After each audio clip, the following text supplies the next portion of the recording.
Swastiastu. Halo anak-anak, bagaimana kabar kalian?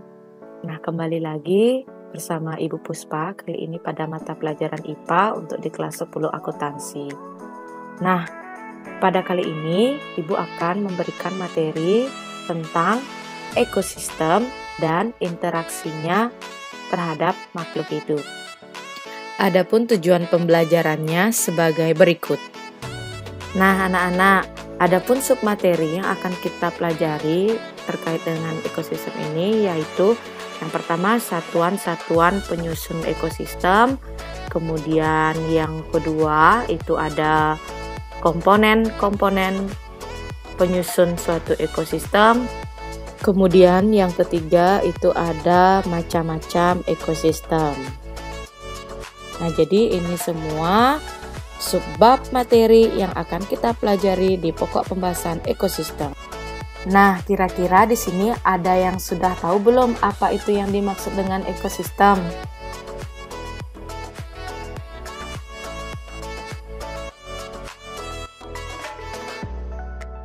Nah, jadi di sini Ibu akan menjelaskan bahwa ekosistem itu adalah hubungan timbal balik antara makhluk hidup dengan lingkungannya.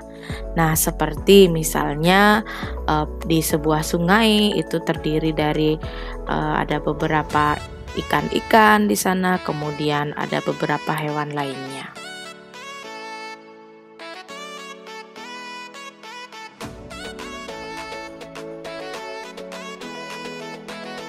Nah, lalu setelah kita mengetahui pengertian ekosistem, lalu apa saja sih satuan-satuan penyusun ekosistem itu?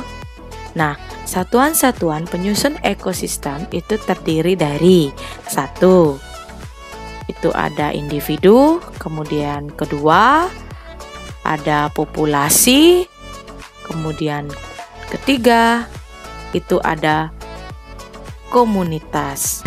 Nah, jadi di sini Ibu akan menjelaskan yang satu-satu. Yang pertama, individu itu merupakan makhluk hidup tunggal. Contohnya ada seekor ikan, kemudian ada seekor kura-kura, ada sebuah pohon dan lain sebagainya. Kemudian populasi.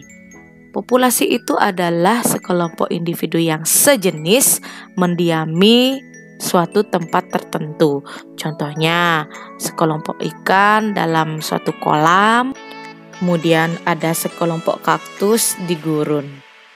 Nah, sedangkan komunitas itu adalah kumpulan populasi yang berbeda dan hidup bersama di tempat tertentu.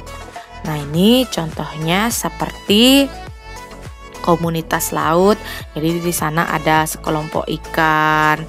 Kemudian kalau di komunitas gurun, kemungkinan di sana di dalamnya ada unta.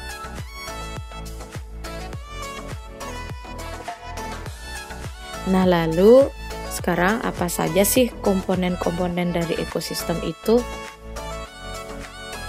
Nah, komponen-komponen penyusun ekosistem itu terdiri dari yang pertama ada komponen abiotik, yaitu komponen benda yang tidak hidup, dan komponen biotik, yaitu komponen yang terdiri dari makhluk hidup.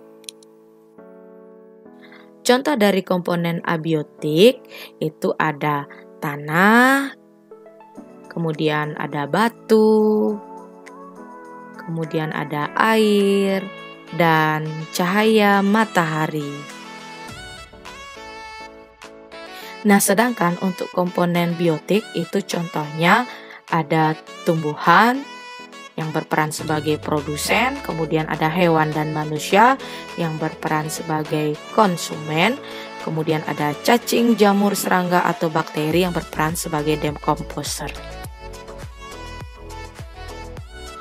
Nah, anak-anak, selanjutnya kita akan membahas tentang apa saja sih macam-macam dari ekosistem itu sendiri.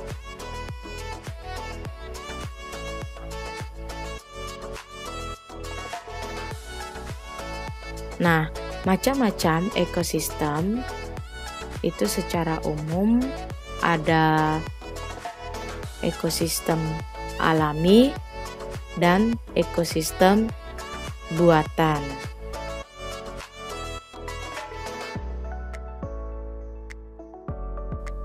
Nah, kita bahas yang pertama, ekosistem alami. Nah, ekosistem ini merupakan ekosistem yang terbentuk secara alami tanpa ada bantuan dari manusia. Nah, ada ekosistem alami darat dan ada juga ekosistem alami perairan. Ekosistem alami darat itu meliputi hutan, gunung, dan goa. Sedangkan untuk yang di perairan itu meliputi sungai, air terjun, laut, dan danau.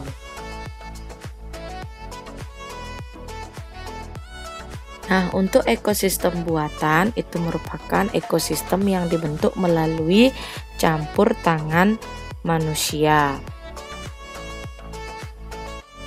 Nah, ini contohnya itu seperti akuarium, kemudian sawah, kemudian ada bendungan, dan yang terakhir ada berupa waduk. Nah, jadi ini semua merupakan ekosistem buatan. Oke anak-anak, sekian dulu materi yang Ibu dapat sampaikan. Nanti di pertemuan berikutnya Ibu akan membahas materi lanjutan dari ekosistem. Nah, akhir kata Ibu tutup dengan parame santi. Om Santi Santi Santi Om.